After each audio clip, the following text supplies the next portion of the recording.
Hello class, today we are going to review how we can use the forward engineering capability in MySQL Workbench. Forward engineering in MySQL is a process by which we can create a database from a data model or an ERD. So let's presume a situation where you have a data model or an ERD but not a database. So in that case, instead of having to create table queries for each of the tables in your ERD, you can instead use the forward engineering option that's there in the MySQL Workbench and create a database from your ERD. So that said, let's get started with the forward engineer in MySQL Workbench. So for that, you will have to first have your ERD ready.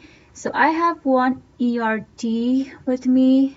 That was, I think, assignment 2 from our course. So let's open that one. Okay, so I have it opened over here. So now what I'm going to do is I'll go under the database tab in the Workbench, click it, and then you have the option of forward engineering. You click on it. You'll have to select your stored connections. So I have two connections. One is the admin and test. I want to use my admin connection. I'll click on next. And then there are certain options like create skip creation foreign keys. I don't want to skip that. Generate separate create index statements. I don't really want to do that. Generate insert statements for table. We don't want to check this one because we don't really have any tables or we don't really have any data. So we're going to keep this one as it is. So disable FK checks for inserts. We don't really want to do that. So don't create view placeholder tables. We don't want to do that. Do not create users. We don't want to create any user privileges. So we're just going to let it remain unchecked. And code generation. So drop objects before each create objects. We don't want to do that. Generate drop schema. No, we don't really want to do that because we would like to create a schema. So yeah. Omit schema qualifier. We don't really want to do that. Add show warnings after every DDL statement. You can have this one checked, but I would not really do it because it might just really be annoying. I would say having the warnings popped up after every data definition query. So yeah, so I will let it be as it is, but then you can have it checked. That's totally up to you. And then but the option that I'd like to have it checked is include modal attached scripts, so that I can take a look at the query. But if it is something that you don't want to do, then that is absolutely fine.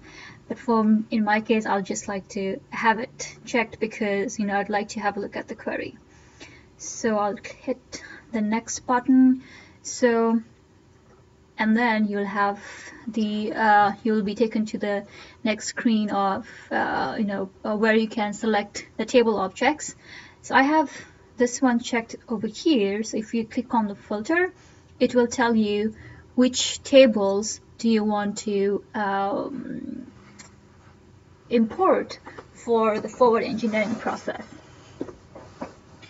So this is what I'm going to do. So I'll just let it remain as it is, all 7 objects selected, and then I'll hit on next. And yeah, so it has now generated the query. So you can save it to file, or you can copy it to clipboard. In case if I copy it, then I can have a copy of that query. So this is totally up to you. You can just save it or not save it. But I just wanted to let you know that we do have the option where we can copy the SQL script that has been automatically generated by the SQL Workbench. So I'll hit on next and just wait for a minute. So yeah, so the screen is now telling me that the forward engineering is finished. So I will close it and then I'll go to admin. So now if you see here, we don't really have a database called MyDB. Okay, so what I'm going to hit the refresh button, and now you have this new database called MyDB, which is the database that I just created while I was doing the forward engineering. So if I expand this database, then I'm going to see the list of all the tables that's there. So now, using the forward engineering option that's there in the MySQL Workbench under the database option, you might just be able to save a lot of time for yourself, because if we do not really have the forward engineering capability, then we might just have to spend a tremendous amount of time, manually creating the database. But once you have an ERD ready, and if it is normalized the way it should be, then you can just go ahead and then use the forward engineering capability to automatically create the database for yourself. So that's that before engineering. Now the other topic that I'd like to cover for this video is reverse engineering. I'm pretty sure we have covered this topic in one of our previous videos or in one of our previous lectures, but just to refresh it in this video. So when we create a database from an existing ERD, that's the forward engineering. But if we want to create an ERD from a database, then that's reverse engineering. So there was a little bit of brief distinction or difference between the forward engineering and reverse engineering. I hope you found this video useful. So if you have any questions regarding forward engineering, or if you decide on doing a forward engineering for your own project database, and if you run into any issues, please let me know. You can send me an email, and I'll try to respond to you within 24 hours. But in case if you don't hear from me, please do not hesitate to send me a reminder email.